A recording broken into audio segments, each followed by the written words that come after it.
Salam berlian pati bumi minantani, gelar gebiar paguyuban sandi wara ketoprak wahyu manggolo jaya.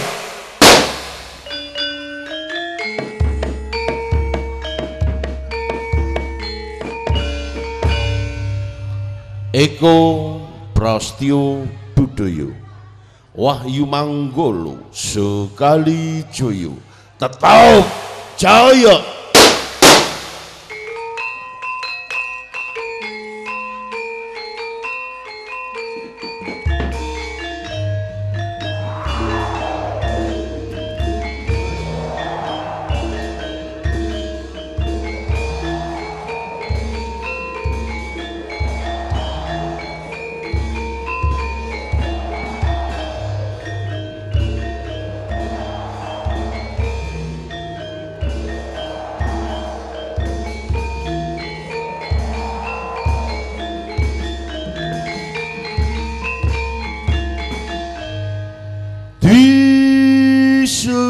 Santi Wahyu Manggolo asli padi bumi minantani, sekali sakti tetap sakti.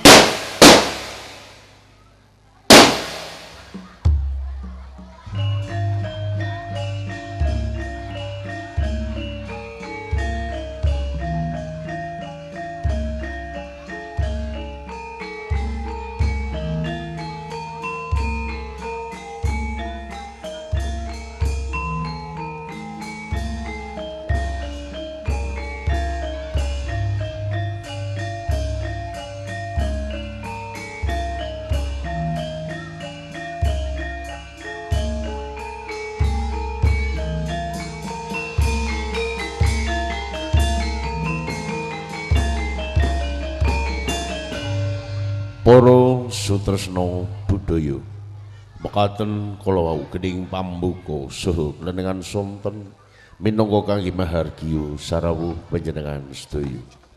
Saderengipun panjenengan mirsani cariyos ing dalu menika perlu kita badhe kasugata bedhaya srimpi ingkang badhe dipun tindakaken seniwati-seniwati ayu saking keluarga ageng sandiwara ketoprak Wahyu Manggolo. Wusana sekecaken anggenipun lenggah saha amirsani.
Atur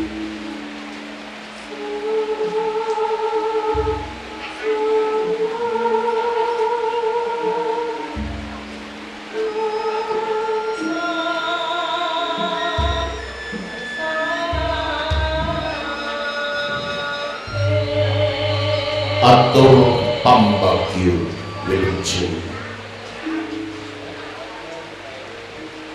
kepareng ngriki kita saputra saking keluarga Sandiwara Wahyu Manggul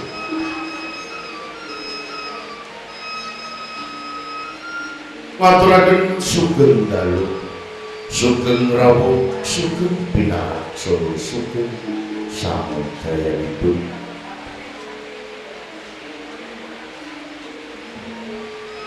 Ngaturi pirsa dumateng para pamriksa sedaya bilih keluarga Sandiwara Wahyu Manggul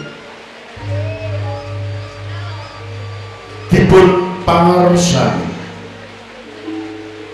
panjenenganipun Bapak Mogol mijil saking dusun Tanjung Sari Kecamatan Jabenang Kabupaten Pati Bumi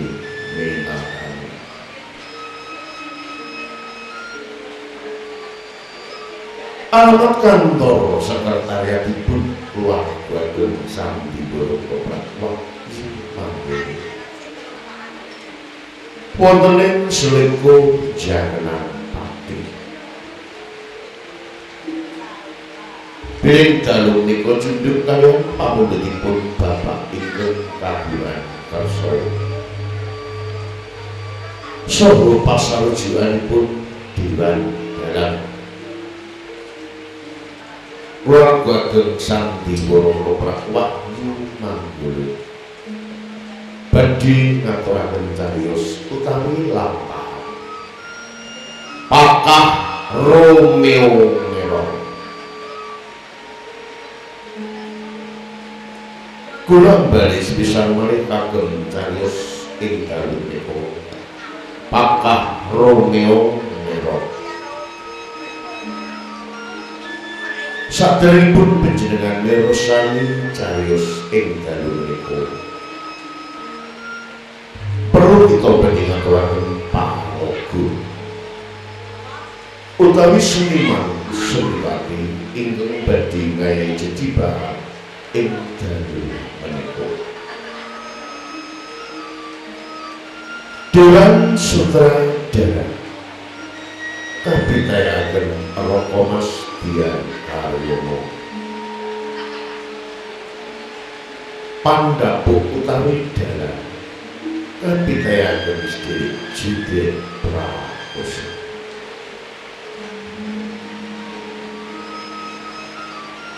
Iwondene pangprang kabitayaken sedherek Suhardi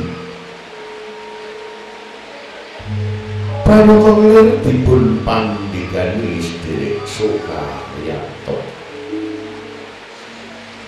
teknis utawi dekorasi kabitayaken sedherek Soekaryanto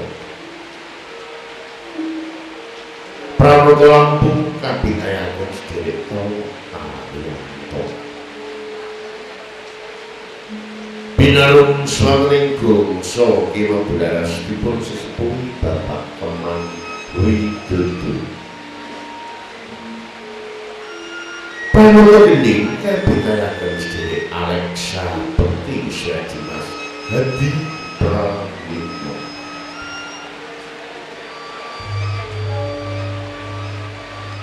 Pawlitin Solati utawi sindet kabitayaken Ibu Sri Mulyani Ningsih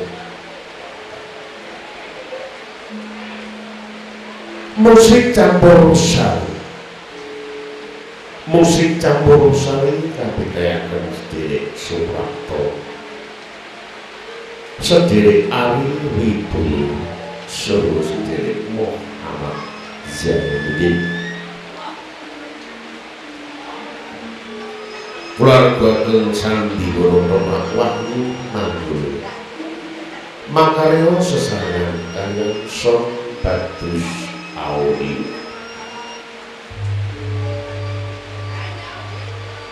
Dungap pandapu ing cariyos Pakah Romeo Nero. Jejer ngungkaping sepisan anggambaraken wonten ing kerajaan planet Sri Maharaja Nurdin dipun tindakaken sedherek Mukti Wibowo. Pranan-prananipun cariyos Pakah Romeo dipun tindakaken Rokomas Dian Karyono.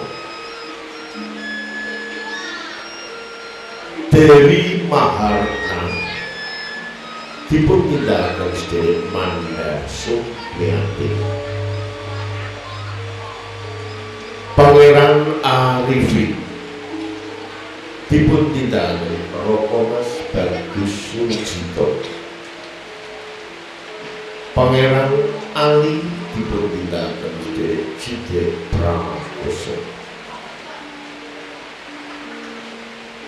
Esther dipun tindakaken sedherek Anis Sugiarti. Ibu dene Panglima Leo dipun tindakaken sedherek Peguk Wijayanto.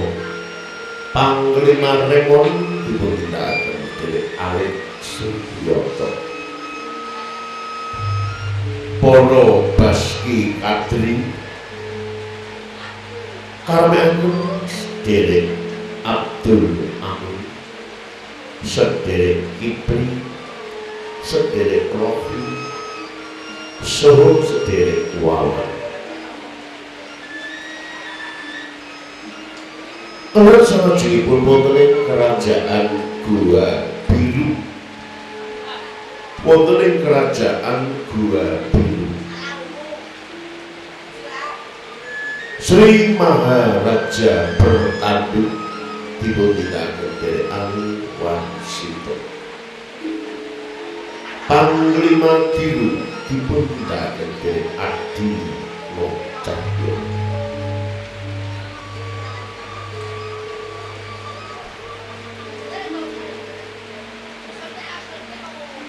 Putri Sahara dipun tindakaken derek Wiwin Binafu.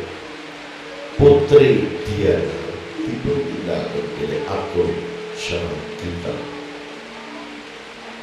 Ibu dene Emban kapitayaken si manis Indra Mandarin saha Ela Gedel Pati. Para Magersari karenaken Sriwati saking keluarga Sandi Wahyu Manggolo.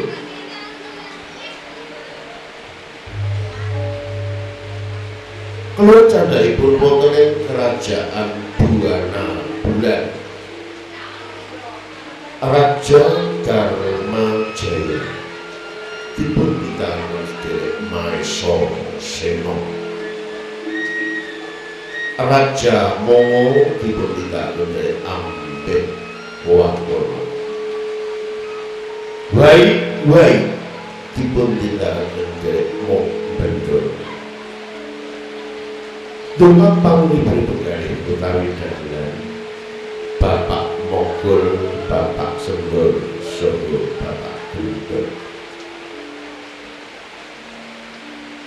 Macan dipun tindakaken sedherek Samuri. Ula dipun tindakaken sedherek Rohib. Para sutresna budaya mekaten kala wau rancaging cariyos ing dalu menika monggo samemersani ngantos dumugi titi purnanipun cariyos lan monggo asesanti Jaya Jaya Wijayanti sepisan merdika selami laminipun. Wahyu Manggala, Wahyu Manggala, Wahyu Manggala, Jaya Jaya ing slamiya.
nama. Kene apa kowe blenjani janji? Kene apa kowe ngapusi karo Pakah Romi? Mbok kowe eling Maharna. Dik rikala kowe dadi penyanyi. Dik rikala kowe dadi biduan. Ngerayu karo aku. Piye bisane dadi bojone Sri Maharajanuddin?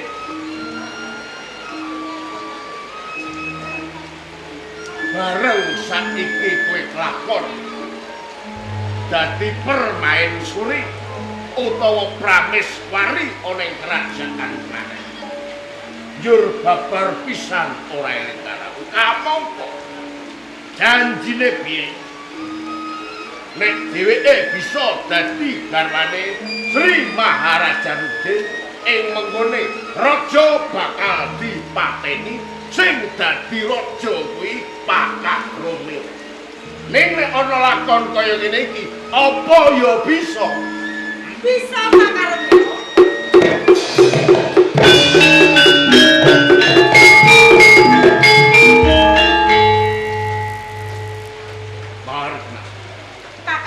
Ndadekake kageting penggaliku. Sakwise aku ngudarasa apa ya bisa ing menggone aku dadi raja ning kerajaan planet. Njur kowe mangturu bisa. Nyatane kowe lali kan. Jare sapa aku lali? Nyatane kowe blenjani janji. Aku ora benjok ing janji. Mula saka kuwi nganti aku ngodhanke wektu lan wektu ki mau tak sisihke kanggo kuwi. Tak kira kowe wis mangerteni dhewe yen to aku wis kamengku kawan si dadi Kamarajanuddin. Kudune aku bisa ati-ati lan waspada nyimpen wati anggonku sesisinian kelawan kowe Pakah Romi. Maharetna. Kepiye Pakah Romi? Apa ucapmu sing kaya ngono kuwi bisa ndak percaya? Apa katresnanmu biyen nganti saiki uga isih ajeg? Apa wis luntur mergo kowe cedhak karo Sri Maharaja? Kowe luntur nganggo banget. Aku bisa ngarani kowe wong lanang kang tubluk. Mergo apa? Katresnanku ki mung mligi kanggo kowe. Sanajan to aku ana ing sisihe Sri Paduka Rajanuddin. Nanging atiku kaya-kaya lam-lamen apa sing dadi atimu ora bedane kelawan kowe, Pakah Romi. Tenan ngono. Yen pancen kaya ngono ora kleru nggonku milih ing mengkone dadi sisian. Mula Maharetna, kepiye Pakah Romi? aku wis kangen. Aku wis kabang saben-saben pasewakan aku. Mripatku tak sawatke kowe. Saka rumangsaku wis ora kok paelu babar pisan. Ning nyatane kowe nisihke wektu kanggo aku. Mula saka kuwi aja tido-tido maneh anggonmu milih kelawan aku. Sanajan to dikaya ngapa gedhe katresnanku sing tak tujukake kelawan kowe Pakah Romi. Mula wektu kang sepiki aku ngepengenake langen asmara kepengin tunggal guling kelawanku.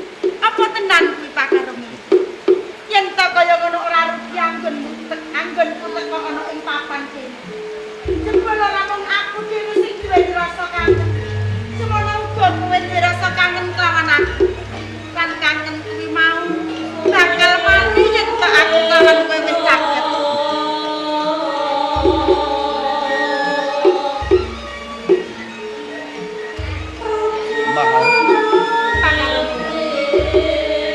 Rumangsa bagya mulya uripku kalamun aku sinanding kelawan sliramu.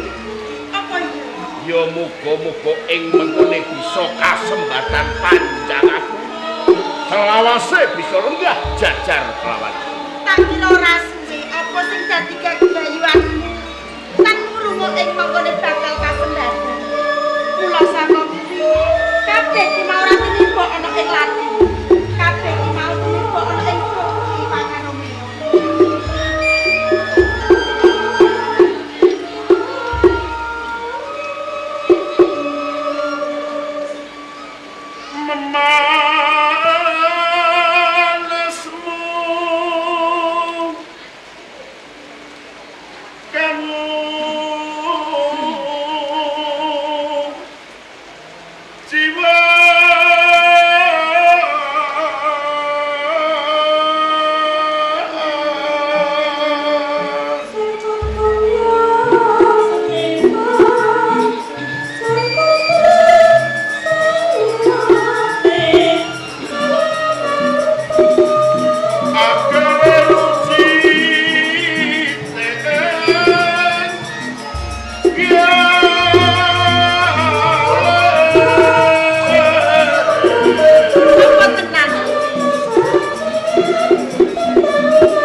rasane wong ning swarga.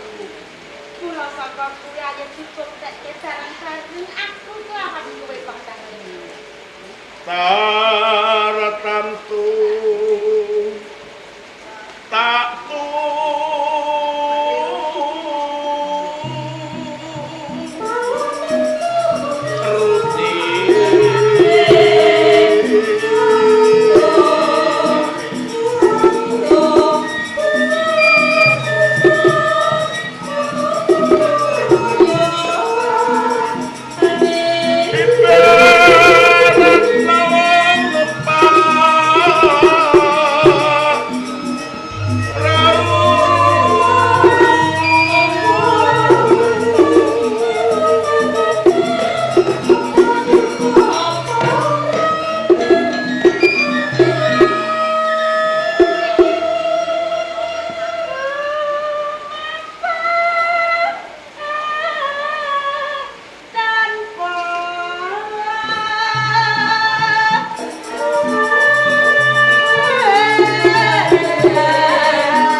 rumangsa ilang kangenku. Bareng aku bisa cedhak lawan sliramu. Sak keplasan uga wis mari kangenku. Merga aku wis takut lawan kakung sing dadi kegantelaning atiku. Nanging karben bisa lono lan langgeng aku caket lawan sliramu. Saiki aku nagih janji piye carane bakal Romeo bisa jumeneng raja ning kerajaan planet. Bakal kelakon apa sing dadi panjang kamu? Mula aja cilik atimu Kakang Romeo. Sadungkapan maneh kuwi aku arep ulang tahun. Ing mengkone bakal tak subya-subya gedhen-gedhenan nanggap dangdut nalika semono aku durung duwe garwa. Rikala biyen pancen kowe penyanyi. Wijuan. Iya. Sing kondang mbok menawa kenal-kenalanmu lak ya bijuan iku. Srawungmu mesti penyanyi-penyanyi sing kondang kanggo mahadya tanggap warsa utawa ulang tahun.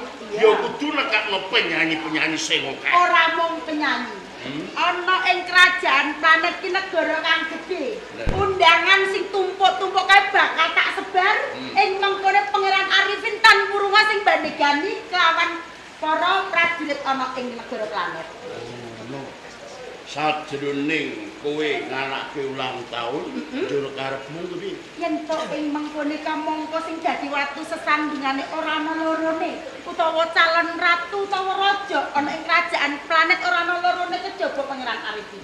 Mula saka kuwi ing mangkone Pangeran Arifin tekan kono seneng-seneng atine njur dhewekne lali, aku bakal ngunjuki utawa ngombeni waragan wujude kelawan Pangeran Arifin kan urunga dhewekne klepek-lepek nak kleset mabuk. Yen wis mabuk gampang ngene nyilakake. Ya, mula saka kuwi aku duweni abdi sing kekasih kelawan aku. Sopo?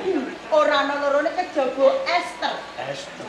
Jero karepmu. Rino lan wengi dheweke niki caket kelawan aku, yen aku ngutus aku paring dawuh dheweke ra nate lemo ing janji.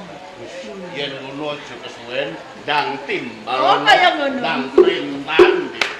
Esther kene caket kelawan aku.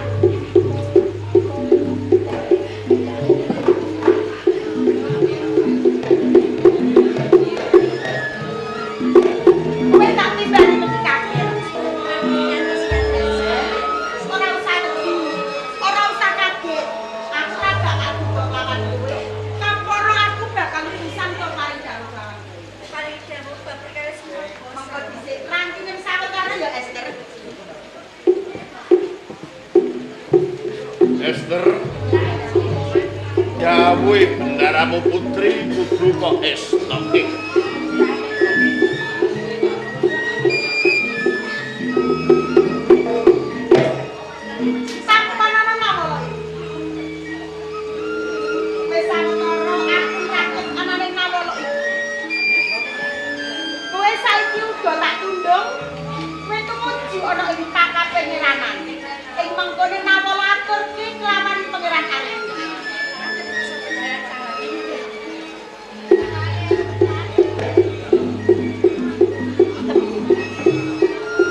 Aku percaya alamun calon garwaku Madnawi senajan wanita nanging pikirane 17 menungso ali.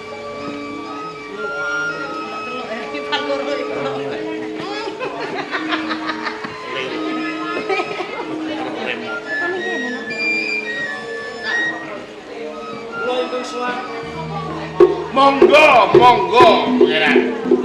Ora liya karo lemon sih. Kene.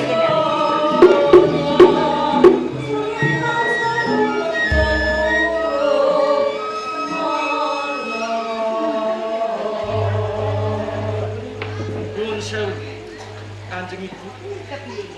Kersa nimbali dhateng kula menapa wigatosipun. Pancen ana wigati sing mligi kanggo sliramu kan. Lan inggih. Yen to sliramu durung mangerteni bakal tak jarwani. Tak kira kowe iki luwih kono. Mergo kowe iki isih muda tur karuna. Coba ya saling putih wis aneng-ae to nggih. Mongko iki ulang tahun pun ibu bakal tak sobyo-sobyo, tak gawe gedhen-gedhen sak rame-ramene sliramu bakal tak wenehi ngerti ngono lho kan. Dados menika dumawah tanggap warsanipun Kanjeng Ibu badhe ngawontenaken pahargyan. Kaya ngono nggih. Lajeng pahargyan napa Ibu? Aduh, Kakang Romeo, coba dikinake. Kanjeng Pangeran Arifin rening Ndara Putri Maharetna menika Dik rikala rumiyin ugi penyanyi dangdut.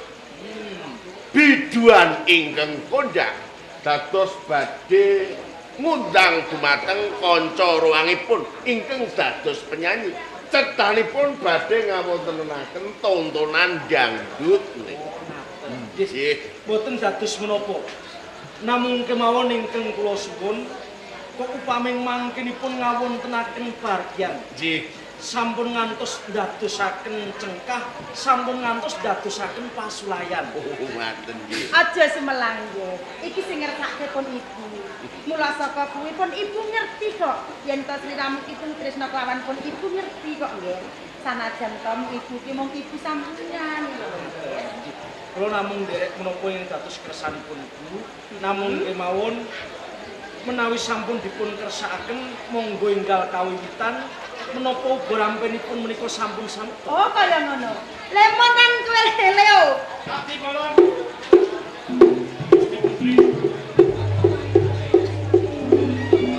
Aman tak telakno iku kok. Leo lan kowe. Kasih lan. Estunipun damel kagiatan manah kula. Ya. Dupi kula kampi jisowan menapa wonten kawigatosan. Pancen ana wigat. Nalika semono aku wis utusan kelawan kowe supaya golek ananing penyanyi kanggo pagadian ing ulang tahunku. Bab menika sampun cumawis. Apa tenan? Sampun siapa iki? Apa yang ngerti anak kowe? Ora dayang. Ora dayang. Ayo, Kaki, mangarso. Harus kabeh kaki pasti. Oke. Ayo. Sing Weh, sopan. gini. Sing sopan, ojo foto dilajikan. Hai. Niki penyanyi saking mriki kemawon. Sapa? Wonten ingkang saking Blao,